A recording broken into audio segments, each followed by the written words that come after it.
Hi, everyone. So today we're going to talk about acute bacterial endocarditis. And basically what acute bacterial endocarditis is, it's acute. So that means it's going to be something that happens pretty quick. Usually we'll see death in this within a few days or a few weeks. And it's bacterial, like we saw with subacute bacterial endocarditis. This is going to be caused by a bacteria.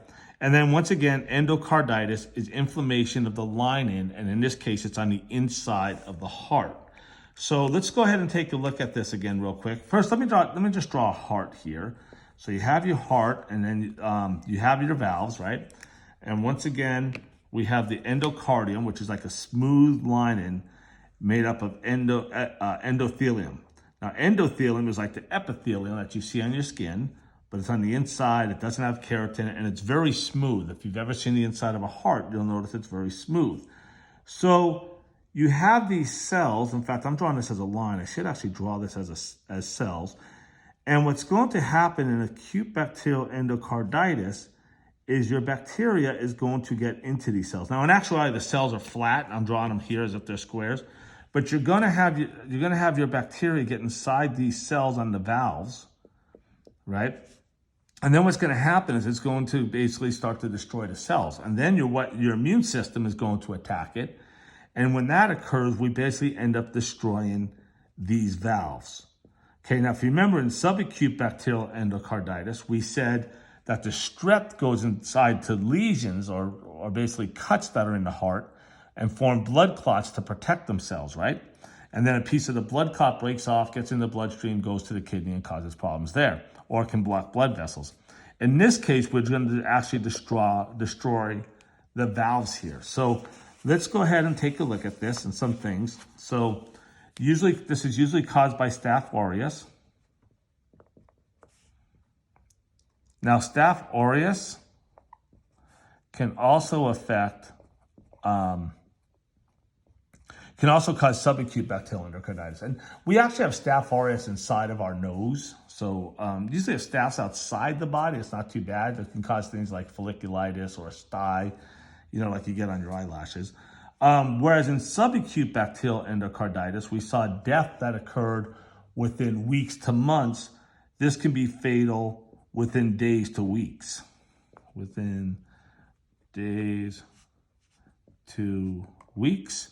And then, like we said, in subacute bacterial endocarditis, normally that's going to affect people who have had some type of heart problem, such as a congenital defect or rheumatic fever, something that's already caused some damage to the heart. This can actually occur in anybody here. And so it doesn't necessarily have to be related to a prior heart condition. So here's what's going to happen is we are going to have the staph, right? And I kind of already drawn this, but let's just say you have a person and the person ends up getting a cut in their foot somehow, right? And they get the cut. Well, now my strep, let's say you had strep on the outside. In fact, you don't even have to cut the heart. You don't even have to have a cut. Staph aureus can actually enter into the skin by just stretching the skin. So let's say that's what happens here. And then this is going to travel up to the heart. And like we've already said, it can get inside. It's going to go to the valves of the heart, to that endothelial tissue, and then start to destroy the tissue and the valves at the same time.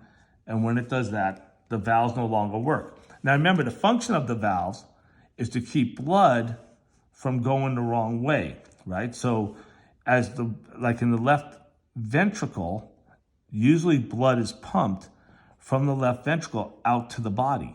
Well, if this valve is destroyed, this valve can no longer keep blood from going backwards. So normally blood's going to go from my right atrium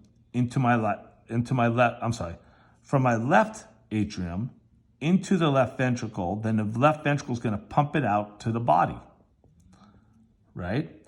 The valve usually closes as the ventricle pumps. So that way blood does not go back up into the wrong area, right? So blood's going to come from here. When the heart beats, the top part of the heart beats, the blood goes from here down to the bottom. And then when the bottom beats, the valves close to keep the blood from going back this way. Well, if I destroy that valve now blood can go backwards here as well as in here. And then the blood starts to build up, it's going to dry and things such as that. So So that's basically what can happen with when staph gets in there. So really quick, once again, this is usually caused by Staph aureus. It's usually fatal within a few days to weeks, and it's a much faster disease than subacute bacterial endocarditis. So that's it for acute bacterial endocarditis, and thanks for watching.